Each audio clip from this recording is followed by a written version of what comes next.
प्रेमी सज्जनों, यहाँ उपस्थित आदरणीय महात्मा गण भाईगण और दूर दूर से आए सभी प्रेमी सज्जनों, भगवत भक्तों और प्रभु प्रेमी आत्माओं, एक दिन आदि गुरु शंकराचार्य जी अपने शिष्यों के साथ बैठ करके सत्संग कर रहे थे और अपने सत्संग में वो संसार की व्याख्या करते हैं कि ये संसार दुखों का संसार है। जो भी व्यक्ति संसार में जन्म लेगा दुख के प्रभाव में जन्म लेगा और दुख को सहेगा, संघर्ष को सहेगा।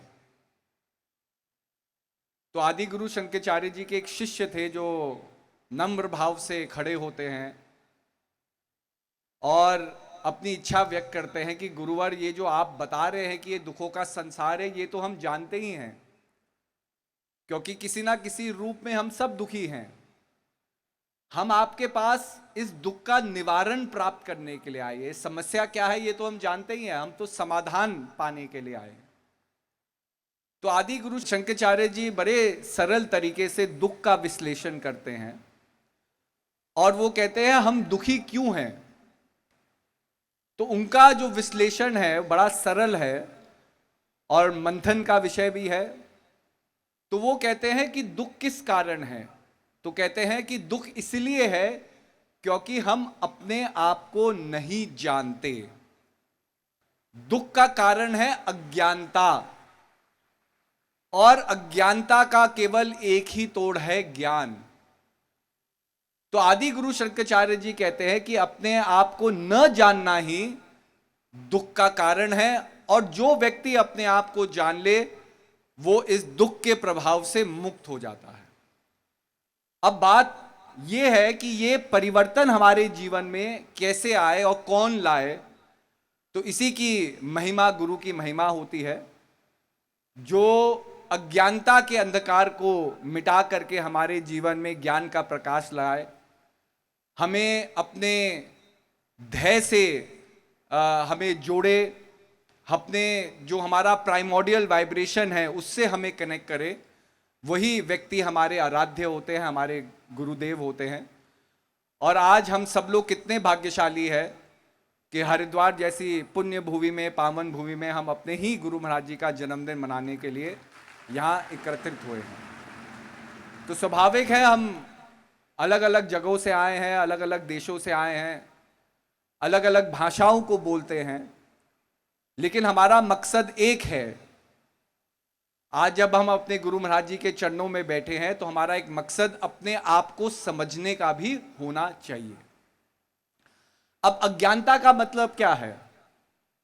हम एक दूसरे को अपना परिचय देते हैं, तो परिचय में एक दूसरे को हम अपने बारे में सब कुछ बता देते हैं। हमारा नाम क्या है, हमें क्या पसंद है, हम कहाँ रहते हैं, हम क्या करते हैं।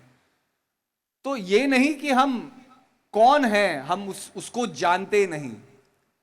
लेकिन जैसे जैसे जीवन बदलता है हमारी जीवन की एसोसिएशंस बदलती है। एसोसिएशंस का मतलब कि जिस तरीके से आप संसार से अपने आप को तोलते हैं। जब हम छोटे होते हैं, बच्चे होते हैं, तो स्वाभाविक है हर एक चीज में एक बच्चा खुशी प्राप्त करता है, क्योंकि उसका ध्येय संसार की रिस्पॉन्सिबिलिटीज नहीं होती। आगे बड़े होकर के तुम्हें बहुत बड़ा व्यक्ति बनना है, ये कोई समझ उसे नहीं सिखाई जाती। तो बच्चे को आप देखोगे, कभी बारिश भी हो रही है, एक वृद्ध व्यक्ति या एक व्यक्ति जिसे काम करना है वो बड़ा दुखी हो सकता है, अरे बारिश हो गई, हम अपने काम पर कैसे पहुंचेंगे। लेकिन एक बच्चे को देखोगे जब भी बारिश होगी वो एकदम हंसमुख होकर के, केयफ्री होकर के, बिना किसी टेंशन के, बिना किसी संकोच के वो बारिश में हंसते हंसते खेलेगा। उसको कोई परवाह नहीं है कि बारिश क्यों हो रही है, उससे क्या काम बिगड़ेगा। उस पल का वो आनंद उठाएगा, और बारिश रुक भी जाएगी तभी भी वो खुश होगा। लेकिन हम अपनी रिलेशनशिप्स को, जो संसार का हमारा संबंध है, उसको कैसे तोलते हैं। हर चीज हमारे स्वार्थ के अधीन होनी चाहिए। अगर मुझे काम पे जाना है तो ट्रैफिक भी कम होना चाहिए, दिन भी अच्छा होना चाहिए, मतलब बारिश भी नहीं होनी चाहिए। मतलब हम चाहते हैं कि हर चीज जो हमारा एक संसारिक मोह है उसको प्राप्त करने के लिए ये पूरी कायनात उसके लिए काम करे। और यही होता है। आप लोगों को टेंशन किस बात की है? कोई चीज है जिसको आप प्राप्त करना चाहते हैं, वो प्राप्त नहीं हो रही। किसी को टेंशन प्रमोशन की है कि किसी और को प्रमोशन मिल रहा है, हमें प्रमोशन नहीं मिल रहा। अगर घूम फिर करके आप संसार में अपनी महत्वाकांक्षाओं को तोलेंगे तो ये नहीं आपको किसी चीज की कमी है और उसके कारण आपके जीवन में दुख है। अगर वास्तविक तौर से आप देखोगे आपके जीवन में दुख क्यों है, तो उसमें वजह अक्सर किसी और की खुशी निकलेगी कि किसी और के जीवन के पास वो मोटरसाइकिल है जो मैं चाहता था, उसकी वजह से मेरे जीवन में दुख है। ये नहीं कि आपके पास पर्याप्त चीज नहीं है। हो सकता है भगवान ने आपको साइकिल दी, हो सकता है आगे जाकर के आपके हार्ट में कोई प्रॉब्लम होती, मोटरसाइकिल चलाते तो एक्सरसाइज नहीं होती, लेकिन भगवान ने आपको साइकिल दी ताकि आप रोज एक्सरसाइज करें और फिट रहे, ताकि आपकी जो जो स्वास्थ्य है वो हमेशा अच्छा रहे। लेकिन क्योंकि स्वार्थ मोटरसाइकिल पे अटका हुआ है, तो जहां भी हम मोटरसाइकिल देख रहे हैं अपने आप को दुखी पा रहे हैं कि वो वस्तु मेरे पास नहीं है, किसी और के पास है। और आप देख लो, हम हमेशा देखते रहते हैं संसार में और लोगों के पास और क्या क्या चीज है, और उसी से अपनी खुशी को हम तोल रहे हैं। तो ये बहुत जरूरी है जीवन में अपने सार को समझना। इसी के लिए आपकी पहचान क्या है? अक्सर हम अपना एसोसिएशन इस शरीर से कर लेते हैं। शरीर का एक नाम है, शरीर की एक रूपरेखा है, शरीर का एक कर्मकांड है जिसको हम अपना प्रोफेशन कह ले कि शरीर क्या काम कर रहा है, लेकिन हम शरीर तो है ही नहीं। अब इस चीज को समझने के लिए एक समझाने वाले की जरूरत होती है, क्योंकि अगर हमें ये चीज अपने आप ही समझ में आ जाती तो आज हम यहां बैठे नहीं होते, आज मन दुखी नहीं होता, मन असहाय नहीं होता, मन अशांत नहीं होता। लेकिन आज किसी प्रकार की मन की अशांति हमारे साथ है। इसका मतलब जिस दृष्टिकोण से हम अपने आप को और संसार को देख रहे हैं उस दृष्टिकोण में कोई कमी है, कोई लैप्स है, जिसकी वजह से हम समझ नहीं पा रहे कि हम संसार में क्यों आए हैं और क्या हमें करना है। तो महान पुरुष समझाते हैं कि जैसे एक व्यक्ति कपड़े पहनता है, कपड़े उतारता है। कल भी आप जन्मदिन में आएंगे तो कोई अच्छे अच्छे कपड़े पहनेगा, पूजा के समय हम कुछ और कपड़े पहनेंगे, रात्रि के समय हम कुछ और कपड़े पहनेंगे, ओकेजन के हिसाब से हम अपनी ड्रेसेस को चेंज करते हैं। लेकिन आप उन कपड़ों से कभी अपना एसोसिएशन करते हैं? आप कपड़े पहन रहे हैं पर आप ये थोड़ी कहते हैं कि मैं कपड़ा हूं। इसी प्रकार से शरीर में भी परिवर्तन होते हैं, लेकिन हम शरीर नहीं हैं। हम शरीर से बढ़ करके उसके अंदर एक चेतना है। निसर्गदत्ता महाराज ने एक बड़ी सुंदर बात कही। उन्होंने कहा, when searching for happiness be careful that you do not search for suffering instead. उनका कहना था कि जब भी हम जीवन में किसी एक मार्ग की तरफ निकलेंगे किसी चीज को पाने के लिए, उसी की परछाई उसका विपरीत है। अगर हम संसार में खुशी ढूंढ रहे हैं तो किसी चीज का होना खुशी होगी, किसी चीज को प्राप्त करना खुशी होगी। हम अपने मित्र से मिल गए, मन प्रसन्न हो गया, लेकिन ये तो नहीं कि हमेशा मित्र से मिलते रहेंगे। जब मिलेंगे उसी की परछाई बिछड़ना भी है, उसको कभी ना कभी अलविदा कहना भी है। तो किसी चीज की प्राप्ति से अगर आपको खुशी प्रदान हो रही है, उस चीज के ना रहने से दुख भी होगा। तो उसी खुशी में कहीं ना कहीं दुख भी छिपा हुआ है। पर ये कामना कौन सी हमारे अंदर हो जो हमें सुख दुख के प्रभावों से मुक्त करे। तो इसी के लिए महान पुरुष कहते हैं कि वर्तमान के महत्व को समझना बहुत जरूरी है। अक्सर हमारा मन क्या है, बीते हुए कल का चिंतन करता है या आने वाले कल का चिंतन करता है। हम इन दो मन की वासनाओं से ग्रसित है। हम बीते हुए कल के बारे में सोचेंगे जो हमारी एक महत्वाकांक्षा बन जाती है या रिग्रेट्स बन जाती है। अरे हम ये कर सकते थे, अरे हम वहां जा सकते थे, अरे अगर हम उस व्यक्ति से उस समय मिल लेते तो हम उसे समझा सकते, लेकिन अब समय बहुत बीत गया। तो बीते हुए कल को या फिर हम अपनी खामियों से तोलते हैं कि भाई क्या हम प्राप्त कर सकते थे, क्या नहीं किया। और आने वाले कल को हम अपनी महत्वाकांक्षाओं से तोलते हैं कि क्या हम करना चाहते हैं। अरे कल मैं अमेरिका जाऊंगा, कल मैं देश विदेश का भ्रमण करूंगा, कल मैं नौकरी करूंगा, कल मैं अपने परिवार का सर्जलन करूंगा, उनकी देखरेख करूंगा, कल मैं अपनी घर गृहस्थी को बसाऊंगा। ये सब महत्वाकांक्षाएं हैं, क्या है, चाहत हमारी जो आगे समय से जुड़ी हुई है। लेकिन अगर वर्तमान को देखें तो बीते हुए कल का और आने वाले कल का तो कोई आधार ही नहीं है। उनका आधार केवल आपके मन से जुड़ा हुआ है, आपकी यादों से और आपकी मन की वासनाओं से। लेकिन महापुरुष कहते हैं कि जो वर्तमान है वो आपका सर्वस्व है। जो चीज आप पा सकते हैं, समझ सकते हैं, वो सब अभी इसी समय में हो रहा है, वो कभी और नहीं होगा। इसलिए वर्तमान पे फोकस करो। ध्यान क्या है, साधना क्या है? स्वाभाविक है, सद्गुरु वो होते हैं जो स्वयं सिद्ध पुरुष है, जिन्होंने संसार की इन खींचातानियों से अपने आप को बचा करके एक ऐसे मुकाम पर पहुंचे हैं जहां वो संसार की खींचातानी से स्वतंत्र है। अब उस स्वतंत्रता को वो हमें भी देना चाहते हैं। तो स्वाभाविक है, सबसे पहले सद्गुरु सद्वचन देते हैं, अपना संबोध देते हैं। सद्वचन पे हम कर्म करते हैं तो वो हमारी साधना होती है। पर अगर सत्वचन पे हमने कर्म नहीं किया, गुरु महाराज जी के बताए हुए संदेश पे हमने कर्म नहीं किया, तो स्वाभाविक है कि जब तक हम अपने आप में सिद्धक नहीं बनेंगे, साधना नहीं करेंगे, जो समझाया जा रहा है, जो बताया जा रहा है, वो प्रैक्टिकल रूप में उसका ट्रांसफरेंस हमारे जीवन में नहीं होगा। और जब तक कोई भी चीज प्रैक्टिकल रूप में हमारे जीवन को छूटी नहीं है, उसका कोई औचित्य नहीं है। हम किताबें पढ़ते हैं, किताबें में आप हिस्ट्री को पढ़ेंगे। हिस्ट्री एक बहुत गहरा सब्जेक्ट है।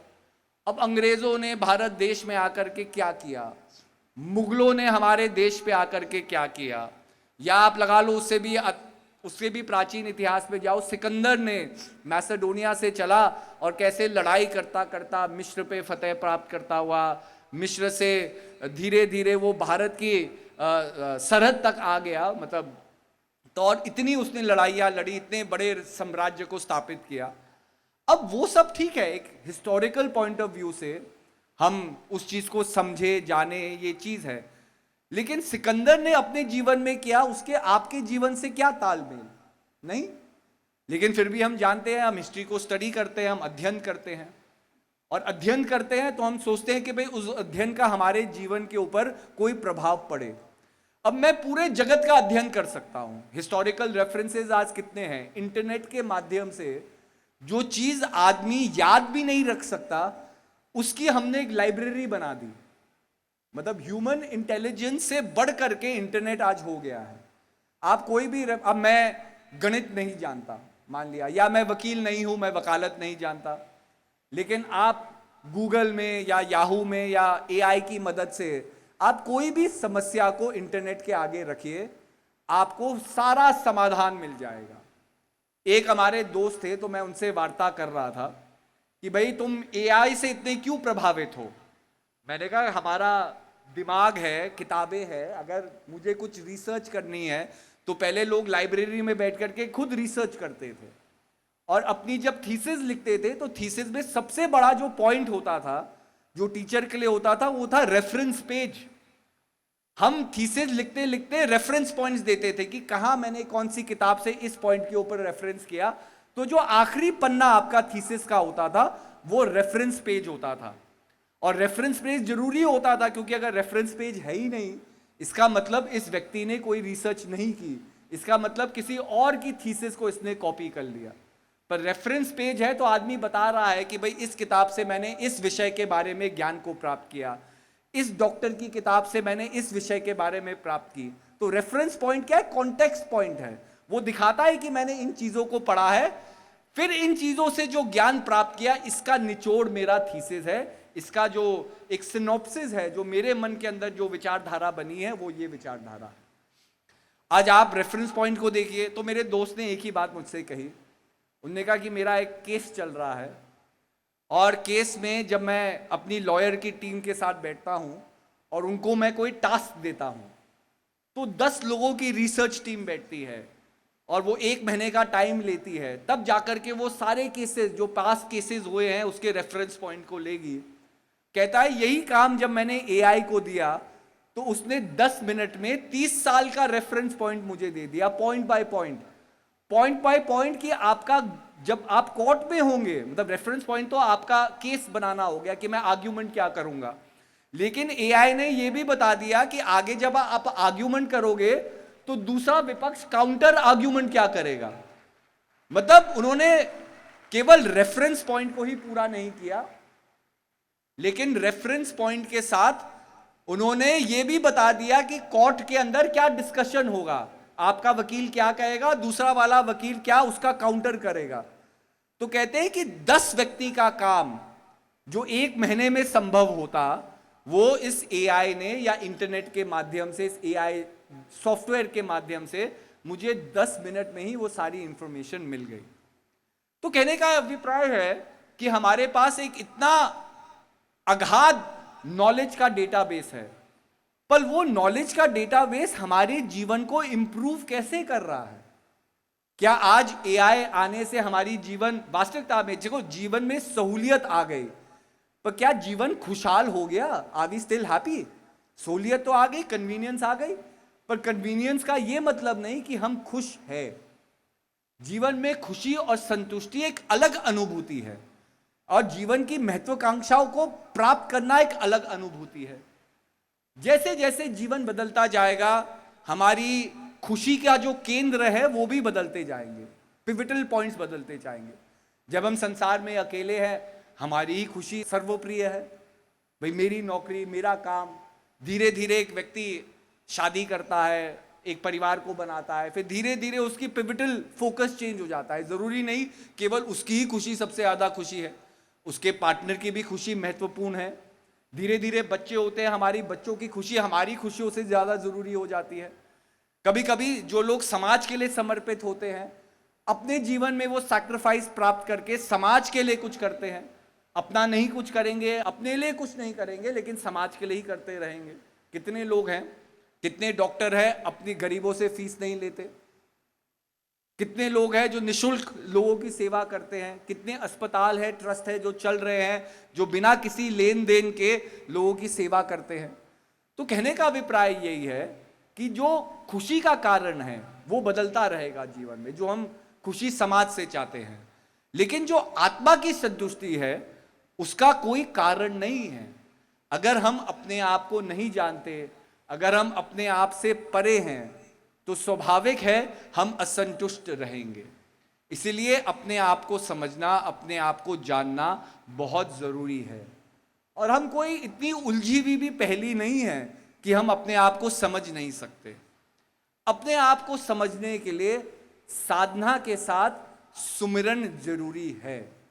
सिद्धक तो बाबा हर एक रूप में कोई ना कोई है। कोई भगवान की भक्ति कर रहा है, कोई अपनी पत्नी की भक्ति कर रहा है, भक्ति तो कर ही रहे हैं। कोई अपने बॉस से डांट खाता है, कोई अपने पार्टनर से डांट खाता है, डांट तो हम खा ही रहे हैं। कभी कभी हम संसार के ऊपर गुस्सा हो जाते हैं, लेकिन अक्सर गुस्से का कारण हमारी मूर्खता ही है। हम अपने ऊपर गुस्सा है, संसार के ऊपर गुस्सा नहीं, क्योंकि समय हमें एहसास दिला देता है कि कितने मूर्ख हम थे और कितनी नादानी में हमने गलतियां की। तो देखो, जीवन कोई इतनी अटपटी पहेली नहीं है। कभी कभी समझने का जो तरीका है वो हम अगर थोड़ा अपना दृष्टिकोण बदले तो जीवन में बहुत चीज बहुत कम शब्दों में भी बोला जा सकता है, उसके एहसासों को समझा जा सकता है। आपको एक छोटा सा उदाहरण दूंगा। एक हस्बैंड और वाइफ थे, वो करीब उनको 40-45 साल शादी किए हुए हो गए थे। अब टेक्नोलॉजी से वो इतना रूबरू नहीं थे। जैसे होता है आप किसी बुजुर्ग को एक स्मार्टफोन दे दो, उनको यही पता नहीं होगा स्मार्टफोन पे करना क्या है। कितने लोग तो हम ही लोग थे कि जब फोन आया तो भाई हम केवल मैसेज कर सकते थे, कितने लोग तो वो भी नहीं कर सकते थे। मतलब धीरे धीरे उन्होंने सीखा। तो फोन हम केवल बात करने के लिए इस्तेमाल करते थे, आज फोन माध्यम हो गया हर एक चीज को वार्ता करने का। तो कपल को उनके नाती पोतों ने, उस बूढ़े पति पत्नी को उन्होंने फोन दिया होगा। अब एक नाती पोते ने सिखा भी दिया होगा कि भाई एक दूसरे को मैसेज कैसे करना है। अब स्वाभाविक है कि महिलाएं होती है वो छोटी सी बात को बड़े लंबे तरीके से कहती है ना, वो एक्सटेंड करके। आदमी बेचारे थोड़े, आई थिंक सो उनका ब्रेन महिलाओं से थोड़ा छोटा होता है, तो वो छोटी सी बात में बहुत कुछ कह देते हैं। अब ये कॉन्वर्सेशन देखिए, अब पहली पहली बार वो जब उनको मैसेजिंग आ गई, महिला कहीं गई होगी लंच के लिए या कहीं, आदमी अपने घर पे ही थे, तो महिला को बड़ी याद आती है अपने हस्बैंड की, तो वो बड़ा सुंदर सा मैसेज भेजती है कि if you are smiling send your smiles to me. अगर आप हंस रहे हैं तो अपनी खुशी मुझे दीजिए, अगर आप रो रहे हैं तो अपने आंसू मुझे भेज दीजिए, अगर आप दुखी है तो अपने दुखों को मुझे भेज दीजिए, अगर आप खुश है तो अपनी खुशियां मुझे भेज दीजिए। मतलब सिंपली ये कह सकते थे कि मुझे आपकी याद आ रही है इतना भी कह सकते थे, लेकिन वो बहुत लंबा मैसेज भेजा। अब कभी कभी इतने शब्दों की जरूरत नहीं होती, कम शब्दों में ही बहुत चीज समझ में आ जाती है। जो उनके हस्बैंड थे वो कम बोलने वाले थे, उनका रिप्लाई जब आता है वो क्या कहते हैं, मैं तो बाथरूम में हूं, आगे क्या करूं I am in the toilet, what should I do, please advice. तो देखो जीवन में क्या है, जीवन महत्वाकांक्षाओं का खेल है। अगर हम अपना एसोसिएशन अपने शरीर से करते हैं तो शरीर की महत्वाकांक्षा, शरीर की जरूरतों को ही पूरा करना हमारा सर्वस्व है, लेकिन तब हम अपने चैतन्य तक नहीं पहुंचे हैं। शरीर की जरूरतें बदलती रहेगी। आज मेरे घुटनों में दर्द नहीं है तो स्वाभाविक है मैं बड़े आसानी से घूम फिरूंगा। जब अब घुटनों में दर्द शुरू होगा तो घुटनों की जरूरतें पूरी करना मेरा महत्व, मतलब मेरा संघर्ष रह जाएगा, तब और दीन दुनिया के बारे में मैं भूल जाऊंगा। तो ये जरूरतें बदलती रहेगी। लेकिन अगर आपने अपना एसोसिएशन अपने चैतन्य से कर लिया, अगर आपने ये मान लिया मैं चैतन्य हूं और इस चैतन्य की क्या महत्वाकांक्षा है, इस कॉन्शियसनेस की क्या डिमांड है, ये जो चैतन्य स्वरूप प्रभु ने मुझे दिया है, ये चैतन्य क्या चाहता है, तब आप चैतन्य के लिए काम करेंगे। तभी हम संसार के शरीर के सुख दुख के प्रभाव से हम अपने आप को मुक्त कर सकते हैं। देखिए प्रभाव तो आएंगे जाएंगे। भगवान बुद्ध थे, एक दिन अपने शिष्यों के पास आए तो उन्होंने कुछ नहीं कहा, वो केवल एक फूल उन्होंने तोड़ा और उस फूल को देखते रहे और देखते रहे। अब जो उनकी संगत थी, जो संग बैठा हुआ था, उसमें हलचल होने लग गई। कोई खुसर फुसर करने लग गया, अरे महात्मा बुद्ध को क्या हो गया, वो बीमार तो नहीं हो गए, वो हमसे नाराज तो नहीं है, वो रोज शाम को बैठ करके हमें सत्संग सुनाते थे, अपने वचनों को हमें प्रदान करते थे, लेकिन आज क्या हो गया कि भगवान बुद्ध कुछ बोल ही नहीं रहे। अब इतनी अपार संगत में केवल एक ही शिष्य था उनका, महाकश्यप, जिन्होंने भगवान के बिना बोले शब्दों को समझा और वो जोर जोर से हंसने लग गए। जब लोगों ने कहा महाकश्यप तुम क्यों हंस रहे हो, तो कह रहे हैं कि जो चीज मुझे आज तक समझ में नहीं आई वो भगवान बुद्ध के बिना बोलने से मुझे समझ में आ गई। अपने आप को कैसे जानोगे, अपने आप को देखो, अपने आप को देखना ही तो साधना है। सुमिरन क्या है कि संसार की खींचातानी से, ये जो श्वास के द्वारा जो मन जागृत होता है, मन क्या है, मन केवल थॉट है, किसी चीज का चिंतन करना। अगर हम अपने आप को संसार से एसोसिएट करते हैं तो संसार के बारे में चिंतन होगा, कल मैं कहाँ जाऊंगा, कल मैं क्या करूंगा, कल मैं क्या खाऊंगा, और ये चिंतन इतनी तेजी बदलते रहते हैं कि हमारा मन संसार में ही भागता रहता है। लेकिन पल भर के लिए मैं इस मन को संसार से हटा करके अपने अंदर लगा रहा हूं, केवल अपनी श्वासों में विलीन कर रहा हूं, मैं डिसएसोसिएट कर रहा हूं अपने आप को अपने शरीर से, शरीर की महत्वाकांक्षाओं से। तभी तो मैं ये जान सकूंगा मेरे अंदर क्या शक्ति है और उसके लिए क्या करना है। जैसे ही भगवान बुद्ध ने बड़े सरल तरीके से केवल अपने आप को देखा, be a witness to your own consciousness, that is all that is required. Spiritual होने के लिए हमें कोई बड़ी बड़ी किताबें नहीं पढ़नी है, स्पिरिचुअल होने के लिए हमें कोई मुकामों को नहीं तय करना है। ये नहीं कि भाई हम 4 धामों की यात्रा कर दे, हमने एक बड़ा टीका लगा दिया, लंबी चोटी लगा दी तो हम बहुत स्पिरिचुअल हो गए। बहुत लोग ये भी सोचते हैं कि भाई negation of what is negative in you is also being spiritual. नहीं, आप you are 2 sides of a same coin. कोई भी आदमी परफेक्ट नहीं है। अगर हम परफेक्ट होते तो इस संसार में होते ही नहीं, इस संसार में हमारा आना नहीं होता। अगर हम संसार में आए हैं तो अभी भी हमें कुछ सीखना है। सीखने का मतलब है अपने अंदर से बहुत सारी चीजों का त्याग करना है, बहुत से नॉट्स है जिनको खोलना है। इसीलिए भगवान ने हमें भेजा है। अगर हम ये सोचे कि भाई मेरे अंदर तो कोई नॉट ही नहीं है, मैं तो सर्वे सर्वा हूं, आई तो know everything, nothing needs to be known, तो ये मेरी ईगो है, ये मेरा अहंकार है। स्पिरिचुअल होना है कि अपने आप को बैलेंस में लाओ। आपका एक नेगेटिव साइड है, आपका एक पॉजिटिव साइड है, दोनों साइड्स को समझो, तभी आप अपने नेगेटिव साइड को भी रोक सकते हो। अगर आप ये मानोगे नहीं कि मुझे गुस्सा आता है, तो गुस्से के ऊपर अपना जो फोकस है उसको कैसे लाओगे? अगर आपको यही नहीं लगता कि अरे मेरे अंदर तो कोई वैमनस्यता नहीं है, तो अपने आप को परिवर्तित कैसे करोगे? तो being spiritual is knowing that there are two sides within you. एक आपके अंदर, जैसे एक बहुत पुरानी कथा थी कि एक रेड इंडियन जो अमेरिका के नेटिव अमेरिकन थे, तो उनके एक बहुत पुराने बुजुर्ग व्यक्ति थे जो छोटे बच्चों को एक कहानी सुना रहे थे। और वो कहानी में क्या सुना रहे थे कि हमारे अंदर दो भेड़िए रहते हैं और दोनों भेड़िया हमेशा लड़ते रहते हैं। एक भेड़िया है जिसका रंग सफेद है और एक भेड़िया है जिसका रंग काला है, और इनकी लड़ाई चलती रहती है, चलती रहती है। इतना कह करके वो बुजुर्ग व्यक्ति चुप हो जाते हैं। जो छोटे छोटे बच्चे होते हैं वो पूछते हैं कि दादाजी आपने ये तो बताया नहीं, आपने बता दिया लड़ाई हो रही है, लेकिन जीतता कौन है? वो सफेद भेड़िया जीतेगा या वो काला भेड़िया जीतेगा? तो दादाजी कहते हैं कि जिस भेड़िए को तुम खिलाओगे वही भेड़िया तुम्हारे अंदर जीतेगा। हमारे अंदर अवगुण भी है, गुण भी है। गुणों पे चलोगे तो सफेद भेड़िया जो है आपके अंदर वो जीतेगा।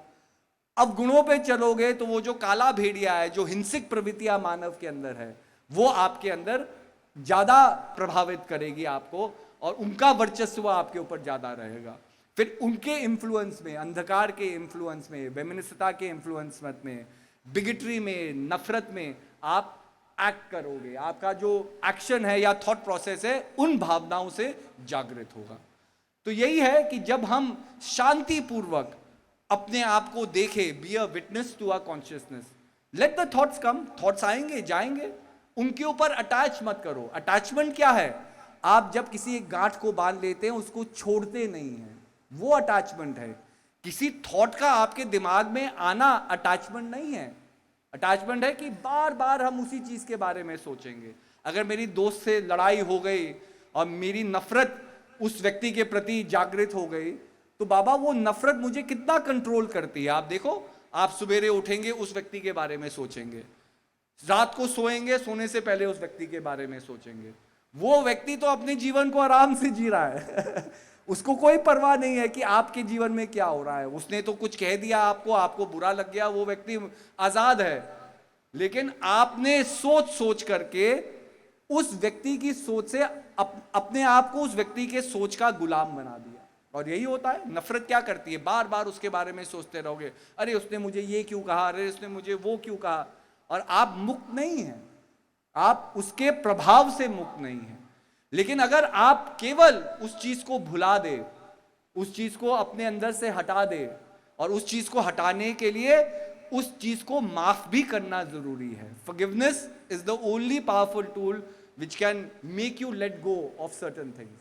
और अगर वो फीलिंग ऑफ फॉरगिवनेस नहीं है तो बाबा हम तो अपने आप को ही नहीं भुला पाएंगे, तो चीजों को कैसे भुला सकते हैं? तो ये बहुत जरूरी है कि शांति पूर्वक अपने साथ समय बिताओ। धीरे धीरे अपने मन के वेग को देखो, ये मन की हवा कहाँ से जागृत हो रही है, ये सोच मेरे अंदर कहाँ से आ रही है, इसका ध्येय कहाँ है। और धीरे धीरे अगर उसका ध्येय आपका चैतन्य नहीं है, उस सोच को जाने दो, सोच आएगी जाएगी। जिस तरह से बाबा हम कोई भी पिक्चर देखते हैं तो बार बार ऐड आने लगते हैं, ऐड तो पिक्चर नहीं है, ऐड तो भाई किसी और प्रोडक्ट का प्रमोशन है।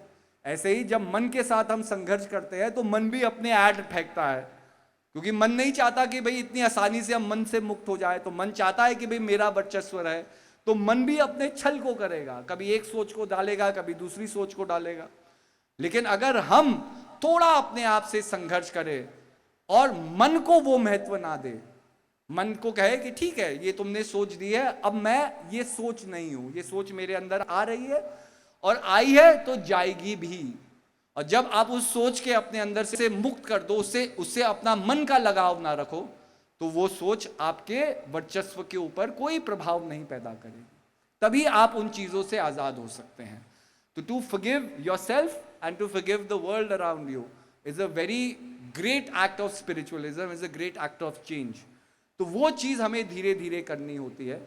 और ये जो रास्ता है, ये जो पद्धति है, ठीक है, इसमें भी बहुत संघर्ष है, ये कोई आसान रास्ता नहीं है, लेकिन इसी के लिए सत्पुरुष की शरणागत होना जरूरी है, क्योंकि गुरु महाराज जी ही वो सहारा होते हैं जो संसार में निरंतर आपके साथ है। भाई देखो, हमारे साथ भी जीवन में कभी कभी जब हमारे जीवन में मुश्किलें आती थी, तो हम केवल एक ही चीज सोचते थे कि अगर इस सिचुएशन में गुरु महाराज जी होते तो क्या करते। और बात आसान है, कभी कभी हम भी एक दुविधा में आ जाते हैं, हम एक ऐसे क्रॉस रोड पे आके खड़े हो जाते हैं कि हमें समझ में नहीं आता हम क्या करें, क्योंकि कुछ अनुभव तो हमारे जीवन में हो रखे हैं।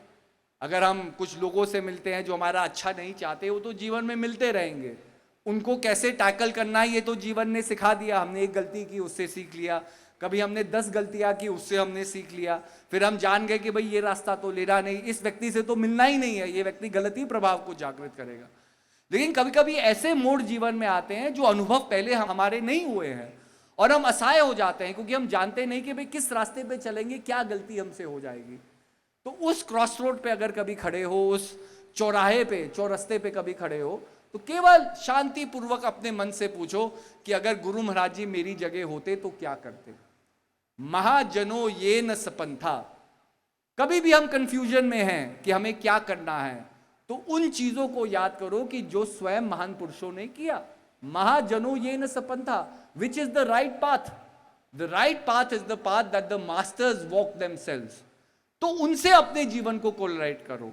जो भी आपके जीवन में आपका मेंटोर है, आपका टीचर है, आप उनके शूज में अपने आप को रखो और ये सोचो कि भाई वो क्या चीज है जिससे हम इस मुश्किल का समाधान पा सकते हैं।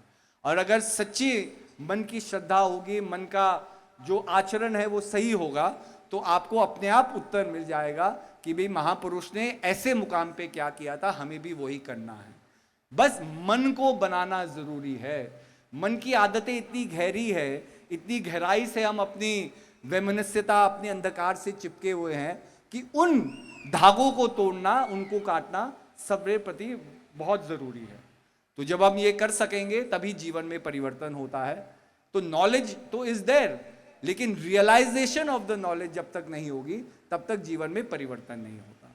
तो अपने जीवन को बदले, गुरु महाराज जी की छत्र छाया में रहते हुए गुरु महाराज जी के वचनों का पालन करें, गुरु महाराज जी की आज्ञा का पालन करें, और निस्वार्थ भाव से जब हम भक्ति करेंगे अपने लिए तो जरूर अपने मुकामों को प्राप्त करेंगे। तो इन्हीं शब्दों के साथ सबको दुआ आशीर्वाद। हरिओम।